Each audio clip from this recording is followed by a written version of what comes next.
I got 3 hours of sleep in the last 84 hours. All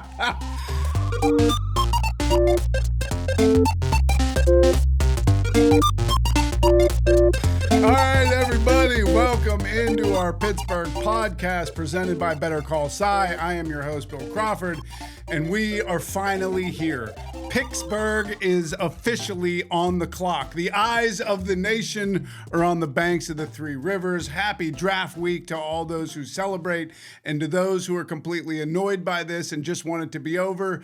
It almost is, so it's exciting. Either way, I mean, you see how pumped I am for this thing. I got my draft shirt on. I got my draft hat on. I got draft socks on. I got my terrible towel for the draft. I got my draft beer from Iron City. I got the mugs. Like, I'm amped for this thing, and I get it. Look, if you're planning this thing, you've had more man hours into this than you've ever spent on any single event that you've ever been a part of. And if you're a company downtown that either is trying to get your place ready or is charged with building out the footprint of the draft campus, you have been spending crazy time working on this thing, having irregular bowel movements from all the takeout you've been eating. I mean, look, I launched a podcast in this time because there's just like this collective freak out where it feels like there's a rush to book a space, tell your story, launch a podcast, open a business, move a business. I mean, the fact that the draft theater is down right in front of the stadium on Arahn Avenue means that the Steelers had to move their sideline store. That entire massive store just moved up the street to McFadden's so that they can keep making money and staying open for the fans that are about to pour into the city. But I feel like there is like a buzz that's above all the exhaustion and the annoyance because all the fans are coming in probably Wednesday night. Not all of, but most of the players are going to be here. A ton of NFL alum are having parties all over the city. Pat McAfee and the Plum Crew are going to be posting up. You got Mel Kiper, aka Count Draftula, and all of the broadcast teams that are going to be setting up for this massive production that's happening on Thursday night, Thursday, Friday, and Saturday. And look, I don't really care about the draft itself. I mean, it's an award show where you don't find out the true winners for years to come. I mean, I recognize its importance and its ability to turn the franchise around. I feel like everybody in the city has done a story leading up to this draft about the 1974 draft that the Steelers had, drafting 4 Hall of Famers and getting another one in free agency, undrafted, Donnie Shell. I mean, the fact that the Steelers got Lynn Swann, Jack Lambert, John Stallworth, Mike Webster, and then picked up Donnie Shell. I mean, they started winning Super Bowls immediately because they had a bunch of pieces in place, and that put them way over the top and basically guaranteed a dynasty. And I love the story of that draft. And one of the coolest parts about it, because everybody has talked about the actual draft, but the fact that we picked Donnie Shell up undrafted, like, I love those stories just as much as I love the draft stories. I mean, we have 2 in our common era, James Harrison and Willie Parker. Willie Parker still has the longest rushing TD in any Super Bowl, and James Harrison was the defensive player of the year and has the longest interception returned in a Super Bowl. I mean, those stories are incredible. So even if we don't get everybody that we think we want, you still can pick up those absolute diamonds in the rough. And look, I totally understand how everybody is annoyed. I mean, we're basically treating downtown right now like it's my grandma's formal living room. Nobody is allowed to go down there after she runs the sweeper. I mean, they have emptied all the trash cans. They have put plastic covers over the benches, and they got some Werthers out. Downtown is for company, and nobody's allowed to go down there. I mean, they've closed all of the roads. They closed Art Rooney Ave, Chuck Knoll Way, Tony Dorsett Drive, Yancey Thigpen Boulevard, the Chidiawoma Roundabout, Bubby Brister Underpass. It's all closed because now we're just waiting for our guests to show up. I don't know if you guys saw this. Bike Pittsburgh had this news story where they're basically trying to figure out how to get down to the draft campus for everybody that lives here in Pittsburgh. And it's basically driving down to a parking lot, taking a bus, renting a bike, asking for a piggyback ride, wearing those shoes that the kids have with the heels in the wheels or the wheels in the heels. I'm going to see how many modes of transportation I can actually achieve to get down to the draft campus. I'm going to park in Allentown, rollerblade to the incline, take the T across the river, rent a bike, and then get on a golf cart to go into the draft campus. It's honestly going to be nuts trying to get down there. And it made me think, I was up at Iron City last week at the brewery up there in Creighton, PA, and we took a helicopter ride. Iron City has teamed up with Cherokee Helicopters for the night of the draft. They're giving rides down to the North Shore via helicopter. And I think it might be the most practical way to get down there because of all the closures and all of the congestion. So basically, Iron City teamed up with Cherokee Helicopters. They got the helicopters, 2 badass helicopters wrapped with all the Iron City logos. They're giving people rides to some field in McKees Rocks. You get a car service from there, and then you get on a golf cart service from there to take you all the way into the draft. And there's this guy that was on the news who is part of the golf cart service. His name is Sean Gray. His company's name is Gray Hair Express. And this dude is 100% pure yinzer. I've got 3 hours of sleep in the last 84 hours. I mean, guy's got 3 hours of sleep in the last 84 hours. I mean, his brain is eating itself. And he's going to be driving people around all weekend. So I hope he gets some rest before the draft gets here. But I don't think he's going to, because he said he's running 18-hour days starting yesterday. He's an example of somebody who has had his life changed because of the draft. I think he got picked out of the NFL Draft Source program. All right. This guy had like 5 or 6 carts, 5 or 6 employees. Like, he had a good company. Now he has 150 carts. He's been hiring people for the last 6 months. Maybe that's why he's only getting 3 hours of sleep in the last 84 hours. I've got 3 hours of sleep in the last 84 hours. I mean, it's unbelievable. It's going to be hilarious this whole weekend. Like, I hope if you're annoyed at all by it, you can just recognize this moment, right? Like, just go down there, have fun, get annoyed. Who cares? It's not a good story if 30 years from now you're like, yeah, I didn't even bother with it. Because people are going to be coming in, and I just want to interact with them, because people are going to come in and they're going to be like, oh my God, I had no idea your city was this nice. And I'm going to be like, yeah, we didn't either. We just finished all this shit like 3 days ago. I mean, this is like the fake town of Rockridge and Blazing Saddles. Don't lean up against the walls. The paint might not be dry. All these establishments downtown still have the tags on them. I don't know what the return policy is for an establishment. I think it's 6 months. But for the last week and a half, every leaf blower, every lawn mower, every car tower has been operating like they're in the 2-minute drill. And we've been cutting ribbons like we're gift wrappers on Ritalin. I saw them blacktopping over concrete, and it just made me think of like the side porch that I have here at my house. Like, the paint started coming up, and instead of like sanding it down, painting it, like making it nice again, I just got an area rug. It was cheaper, and like, yeah, we still have problems underneath there, but we'll deal with it later. I got people coming over, and that's basically what we're doing as a city right now. For this entire month, it's felt like Weird Science or Risky Business or 16 Candles or one of those 80s movies where they have to put the house back together before the parents come home. Like, we just had to like turn the fountain back on, filled the storefronts, opened some parks, cleaned up all the poop.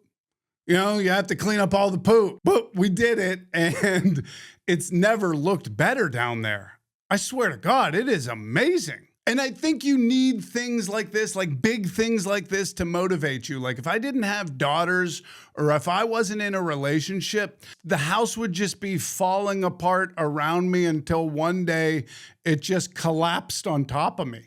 You need this motivation, something to plan for, a reason to clean the toilet and shave. And we've done a great job. I mean, honestly, like, kudos to all the public works people, all the people on the planning committees. Like, I know the Steelers are hosting this thing, but the team of people that have been in on the planning, visit Pittsburgh, P3R, the Steelers, the NFL, like the coordination with the city, the downtown partnership, cultural trust, the mayor, the governor, everybody has just been pulling in the same direction, man. And it's incredible what they've accomplished. And the first thing that our guests are going to see is our airport. You know, the airport that we just finished a couple months ago.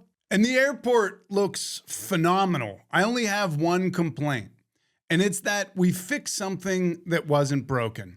They took the George Washington statue back to the History Center, and they built a new exhibit for the Franco Harris statue to live in. And I just think that we missed a massive opportunity to tell everyone who's coming into our city what we're all about. With George Washington and Franco Harris standing side by side, we had the opportunity to tell fans from around the country before they even got their checked bags that this is Pittsburgh, and we consider the first president of the United States of America and the first round draft pick in 1972 of equal historical importance. And actually, most of us put Franco up one because he had an army named after him. I just think the pairing was so us, and it really told our national history and our regional identity. You know, it told the history of our city and the history of our sports. And look, I don't have anything against the exhibit other than they fumbled right out of the gate. So most people have probably heard this, but right when they opened that exhibit, it was open for like a day, and people already noticed a problem with it. There was a mistake. Okay, they had the score as 12-7 with zeros on the clock. And people flagged it immediately from Pittsburgh. They were like, that's incorrect. Okay, it was 13-7 when the clock was double zeros. Either put 5 seconds back on the clock or change the score. I mean, that's how much we care about that specific moment. Maybe most cities wouldn't care about that. We are not one of those cities. We need Yinzer quality control. And I'm going to talk to the mayor about this. I'm going to talk to Visit Pittsburgh about this. I'm going to talk to the Downtown Pittsburgh Partnership about this. We just need a dude from Beachview in all these meetings that just knows everything about sports. You're going to be like, dude, you can't say the draft was here in 1948. It was actually in 1947 on December 19th. It was for 1948.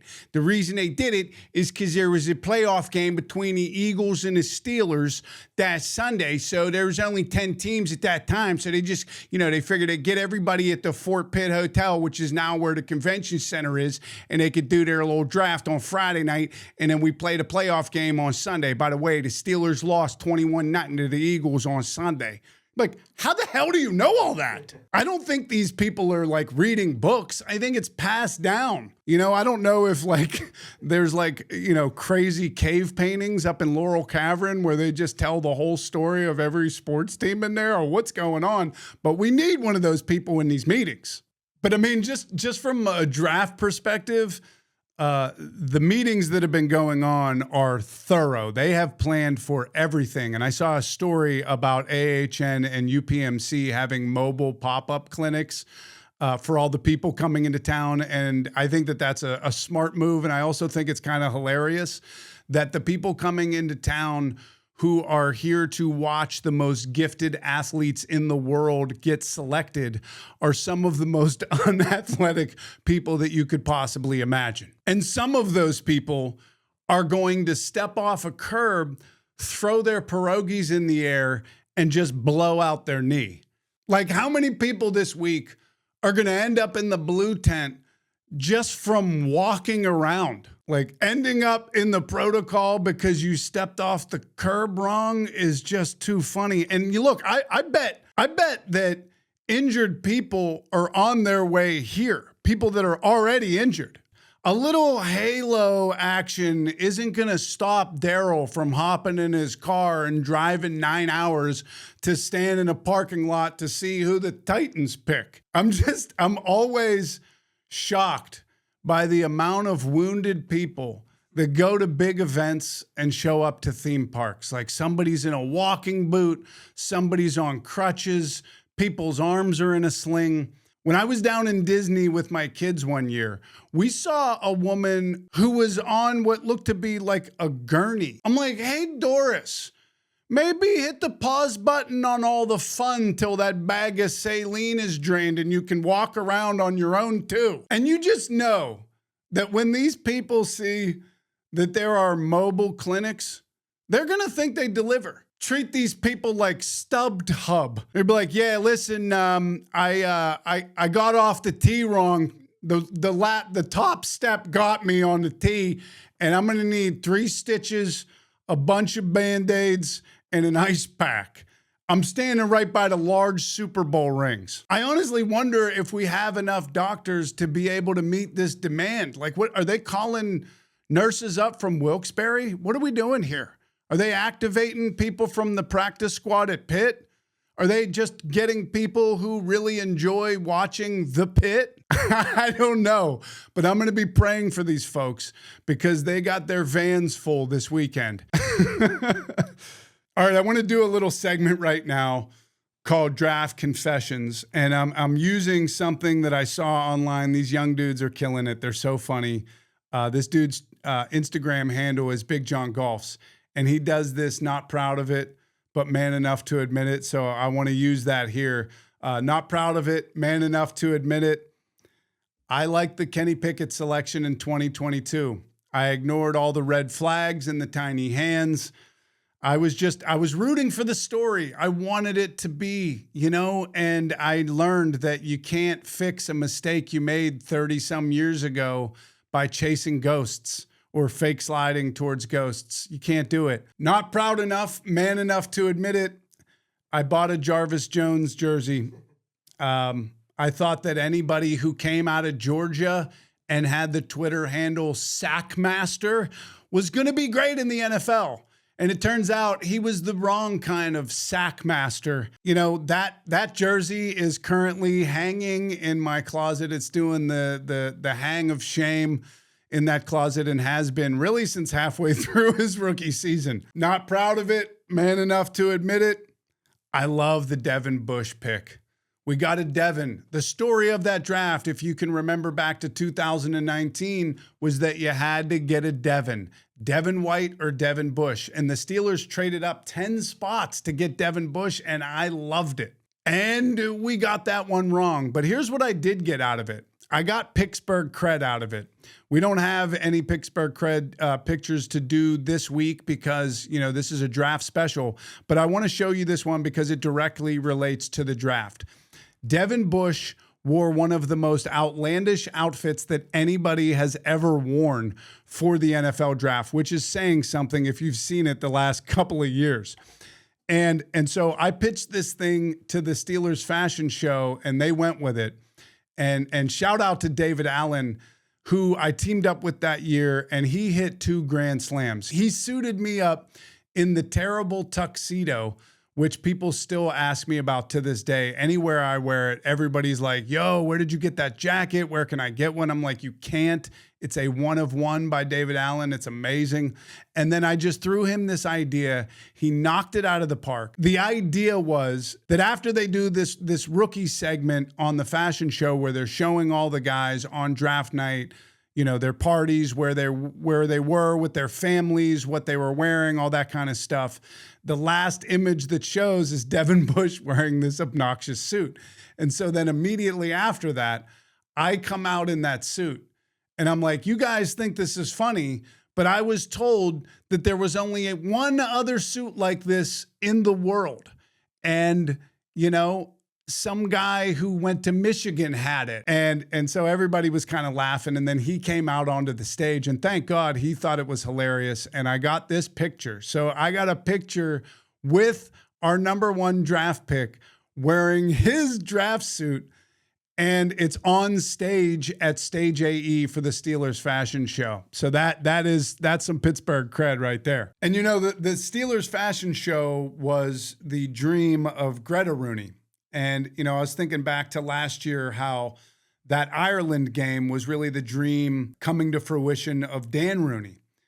But I don't know if anybody could have dreamed up this scenario where Pittsburgh would be hosting a draft knowing what the draft is now, right? I thought it would be in Radio City Music Hall forever, and we would just watch this kind of boring draft where Jets fans are just booing everybody the Jets pick no matter what. And honestly, most of the time that was right on, because whoever the Jets were picking did end up sucking. But I just feel this deep sense of pride that so much is happening in Pittsburgh. I mean, to think we are hosting the draft. A week after that, we got the Pittsburgh Marathon, like these huge, massive events for our city. And it just feels like everything is alive, like things are being built up. We got the Pens in the playoffs. We got the Buccos, being competitive for the first time in a while. It just feels like there's this energy in the city. And honestly, I think we have to give the NFL draft its flowers, because it's turned into draft-a-palooza. I mean, it's come a long way from Pete Rozelle chain smoking in a hotel ballroom and writing down draft picks on a chalkboard. Last year, he came out onto the stage in Green Bay on a Schwinn with Lil Wayne. I mean, I have no idea how he's going to get onto the stage this year, but I was thinking about it. I think probably the most Pittsburgh way would be if they could figure out a way for him to come in on an incline, or like come in from the mountain, just do a zip line on a terrible towel across the river, or I don't know, come out riding a giant pickle. I don't know what he's going to do, but I know he's going to get his face boot off. And I think that that's probably appropriate, but I do think that it's really, really cool that it's here in this city. There's so much going on. Like, I am working Thursday, Friday, and Saturday, and I couldn't be more excited about it. Thursday night, I'm going to be up at the Iron City Brewery. Pittsburgh Brewing Company has a huge watch party. It's the official watch party of WTAE. So we're going to have a big party going up there on the big screens. But there's parties all over the North Shore, really all over the city. And it starts Wednesday night. They're doing all these ribbon cuttings on Wednesday. Then there's like this music crawl that's happening all over the city, because a lot of our guests are coming in Wednesday night. They want to make sure that all of our visitors can see how awesome our city is. So there's going to be stuff going on everywhere. And that is so exciting to me. I'm trying to keep track of it all. I mean, honestly, just follow me, because I'm gonna be down and around downtown a ton this week. I'm going down Wednesday for a bunch of ribbon cuttings and some parties. And Wednesday is sort of the kickoff of this whole thing. There's going to be concerts at the Plaza. There's going to be concerts in Market Square. There's going to be just entertainment, food, all over our city. Saturday morning, I'm going to be doing the Draft Day 5K down and around Dahntahn. And then I'm going to be back over in Steeler Country doing all types of stuff on that stage for the rest of the day. It's just going to be a party all weekend long. And I get it that everybody's like annoyed with the traffic and the congestion. But man, like, wouldn't you rather have it be this way? I didn't grow up in this kind of Pittsburgh. Nobody went downtown when I was a kid. I went downtown one time a year with my grandma when she took me back to school shopping. We got on the bus in Greenfield. She had her white gloves on. We went down to Kaufman's, had some lunch at the TikTok Cafe, maybe stopped by Candy Rama, and then headed back. You didn't stay downtown during the night. There was nothing to do down here. And now our city is just bustling and buzzing, and it's really fun. So I'm excited for it. I can't wait. Full recap next week when we come back, and possibly our Pittsburgh Podcast first in-studio guest. Possibly. That's just a tease. I'm not putting any names out there, but I think we might have a guest next week. So there's going to be a lot of energy, a lot of excitement. That is it for this episode. Draft special complete. Thank you guys so much for joining me. I'll see you next Tuesday. I've got 3 hours of sleep in the last 84 hours. Let's go out with the polka, the draft song. Here it is. Starting with the tuba. Come on. The NFL draft is finally coming here. Yeah. It's on its way to Pittsburgh, PA. We've been waiting since 2015. People can't wait to see who their number one pick will be. There will be running backs, defensive backs, quarterbacks, and maniacs. One who can kick is always a good pick. It's NFL Draft Day today. Broadcasting live, we'll hand you no jive. The Steelers of late need someone great. The NFL Draft is finally coming here. It's on its way To Pittsburgh, PA. That's why I was asleep in the last 84 hours. That's good. That's it. Get out of my house.